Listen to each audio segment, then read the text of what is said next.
नमस्कार, तुम्हा सर्वांचं स्वागत आहे माझ्या यूट्यूब चॅनलमध्ये। आज आपण बनवणार आहोत साबुदाणा खिचडी।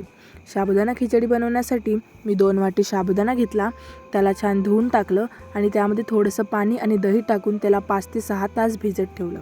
त्यानंतर मी 1 वाटी शेंगदाणे घेतले, शेंगदाण्याला छान भाजून टाकलं आणि त्याची बारीक कूट केली।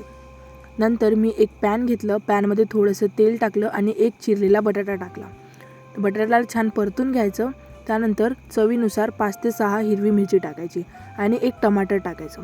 टमाटरला आणि त्याला सर्वांना मिक्स करून घ्यायचं आणि थोडंसं मीठ टाकायचं। ते सर्व मिक्स झाल्यानंतर त्यामध्ये आपण भिजत टाकलेला साबुदाणा टाकायचा। साबुदाण्याला छान मिक्स करून घ्यायचं आणि त्यामध्ये थोडंसं मीठ टाकायचं।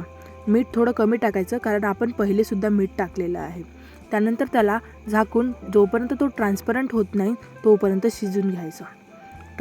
साबुदाणा ट्रान्सपरंट झाल्यानंतर त्यामध्ये आपण बारीक केलेली शेंगदाण्याची कूट टाकायची। शेंगदाणे मी त्याची साल्ट काढून सुद्धा टाकू शकता, पण मला साल्ट टाकलेली शेंगदाणे आवडतात म्हणून मी साल्ट टाकलेली शेंगदाणे केले। त्यानंतर आपला साबुदाणा झाला आहे रेडी। तुम्ही बघू शकता किती सुंदर कलर आलेला आहे।